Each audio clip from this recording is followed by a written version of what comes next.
to sustain these people.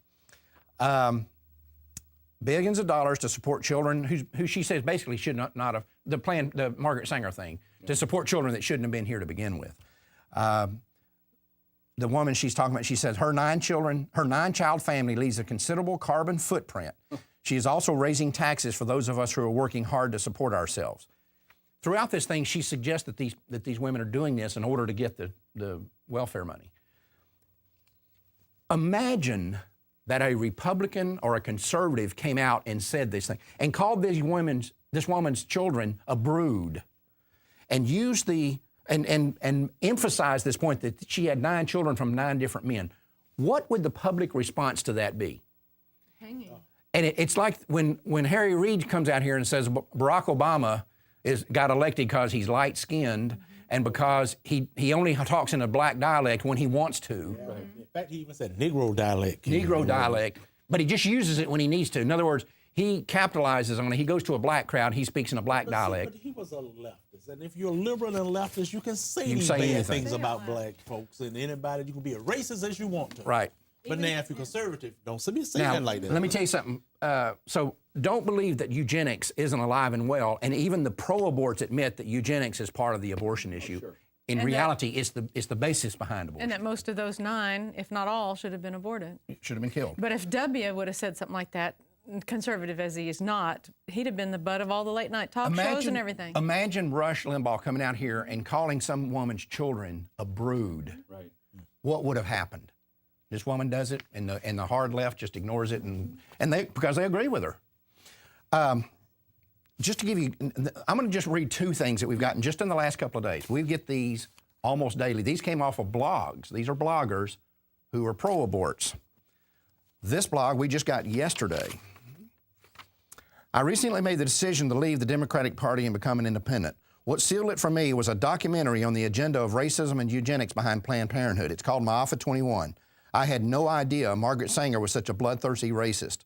And she goes on, this guy or woman goes on and on about why she is now become an independent and changed her mind on abortion after Maafa 21. Nice. But see, that's nice, because that means this person genuinely thought they were doing something to help. Doing right, right, exactly. They genuinely thought, and once they saw the truth, they said, well, enough of this. Here's another pro-choice woman who, I can't even see her name on here. There's her picture, but it doesn't have her name. Since my early 20s, I've been a strong supporter and advocate for pro-choice. I've always thought the idea that government has a right to tell me what to do with my body was angering, and it still does anger me. But in the span of just 2 hours, a major shift has occurred. My views on both my views have changed. It does not come as a result of some deep religious or spiritual movement. No, to the contrary, the 2-hour documentary Maafa 21 shook me to my core and goes into great detail on the history behind Planned Parenthood and its founder, Margaret Sanger, her connections with eugenics and the ties to Hitler and the Holocaust. She goes on and on about why she changed her mind. As I stated earlier, this video shook me to my core. Shook me, and she put it in all caps with an exclamation point behind it. Wow. We're getting stuff like this every day from people that are saying that Maafa 21 has totally changed their views.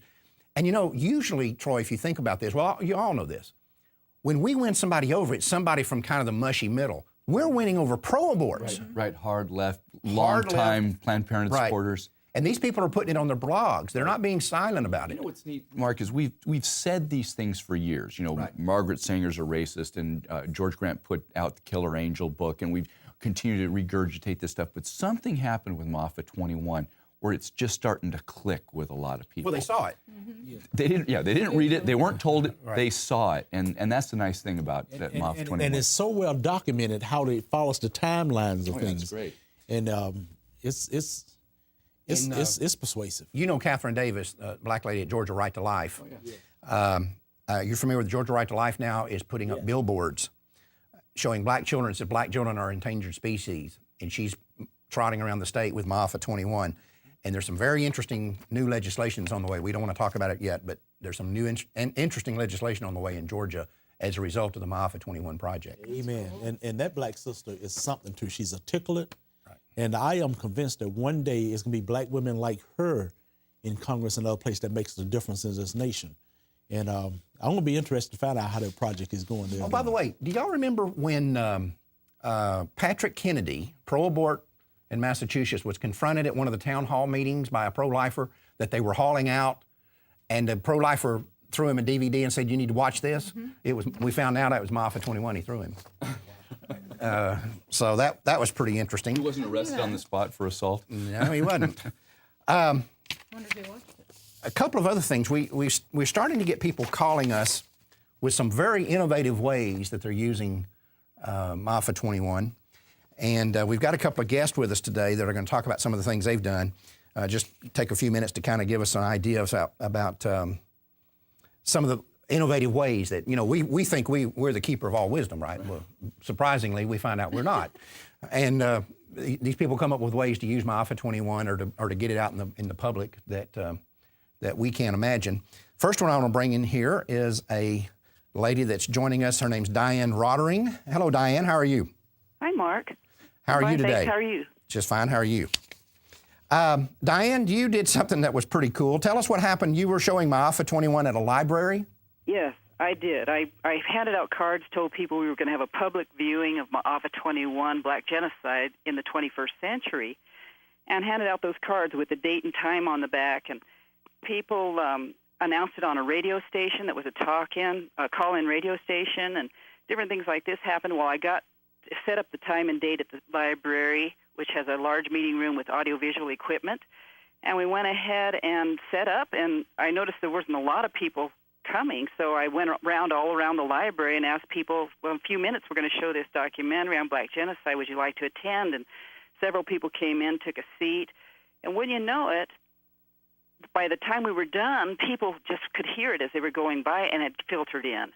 And I could hear comments in the back of the room, "Oh my God," as people were listening to the documentary, and shocked by what they were hearing, the truth. And so anyway, once it was over with, they went out and wanted to have, and I showed them how to get Mafia 21 for themselves, because every single person who's seen it knows somebody who would benefit by seeing this information. Right. Well, that's why we continue to see that the most amazing thing about the sales of Mafia 21, by the way, we've put out over 11,000 of them so far. The most amazing thing is the number of people that are buying them in multiples. And I'm not talking about 2. I'm talking about people that are buying 5, 10, 20. We've got one person that's bought 750 of them. They're buying them 20 and 30, 50 at a time to hand out to people or give to their friends. But I just thought it was, when Carol came and told me what you had done, and this was in Missoula, Montana, is that correct? That's right. Right. That you were having the showing at the library and just took it upon yourself to walk around the library and recruit people to come watch. I thought, well, that's pretty cool. Just, don't be limited just by saying, well, we didn't get the turnout that we wanted, so I'm just going to go out here and recruit some people, just strangers off the street. Well, and the irony of it, Planned Parenthood's a half a block away. Wow. Did you have any people from this thing make comments to you as far as what they had seen, or? Oh, yes. But the most important thing is they were gripped by the truth of what they had just seen and wanted to share that truth with other people that they knew would benefit from it. By the way, I also have shown it when Walter Hoy was in our town when we were getting ready for a convention. And he said to me, and I did this on the spur of his encouragement, that to the extent that you dedicate yourself to the sanctity of life is how much life will flow through you. And that's why I started really promoting Mafia 21, because I could tell there was a change happening all the times that I showed it, and everyone wanted it, and it was going far and wide. I also put it on a webcast. Wow. And it showed 2 times in 1 week, last week. That's amazing. On a webcast that I had produced. So, yeah, it's gone out. But every time I see it, I see something new. For instance, this story on Haiti. Right. I can't believe it, that I would watch that and nothing really registered with me about Haiti until this crisis in Haiti. Yeah, because we mentioned Haiti in the documentary. Sure. And this pro-abort down in Florida who says we shouldn't help countries like Haiti, let them stew in their own juices. Not only is she a pro-abort, she owned an abortion clinic. Sure. And Joyce Tarnow's her name, and we've got a clip in there where she's saying, survival of the fittest, wipe them off. She said, they've ruined their environment, let them stew in their own juices. But the U.S. government's response was the same for 9/11. the same for Katrina. You know, the same thing happened. Their response was the same, offering free abortions. Free abortions and birth control. And we're doing it again right now in Haiti. It's amazing. I even read an article recently where Planned Parenthood is raising funds so they can send contraceptives to Haiti. Right. And boy, when you see Marfa 21, you go, This is part of the deal. Yeah. As if they haven't been pumping them down there Right. for the past 20 years anyway. Right, exactly. Well, that's what we talk about in there. In Haiti right now, because of USAID, the Aid for International Development or whatever, Agency for International Development, American Aid, over 90% of the women in Haiti have access to free U.S. government paid for contraceptives and abortions. 90% of them. But only 20%, and this was before the earthquake, only 20% of people in Haiti have access to clean drinking water. Because that's where we've put our emphasis. We hadn't put our emphasis on going down there and helping these people have water. Right. We're going down there and stacking them with birth control pills and condoms. Diane, did people from the nearby Planned Parenthood protest or anything? Did you get any backlash? Well, the only thing that has happened is they showed up at the station, you know, where the webcast was produced. They've showed up there, so they're hearing about it. Oh, good. Listen, let me bring in someone else here joining us from Kent, Ohio. And this is Dr. Ray Adamick. Hello, Ray. How are you? I'm fine. How are you? Well, thank you, sir, for being with us, and we're great. You are a retired professor of sociology at Kent State University. Is that correct?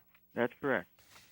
And you have ordered, you're one of these people that I was talking about a moment ago that have ordered my Alpha 21s by the score, so to speak. I think you've ordered, 80 so far. Tell us how you're using these and what's going on with you guys there. Well, basically, I'm affiliated with Right to Life of Summit County, which includes the major city of Akron. And we've been trying to reach out to the African-American community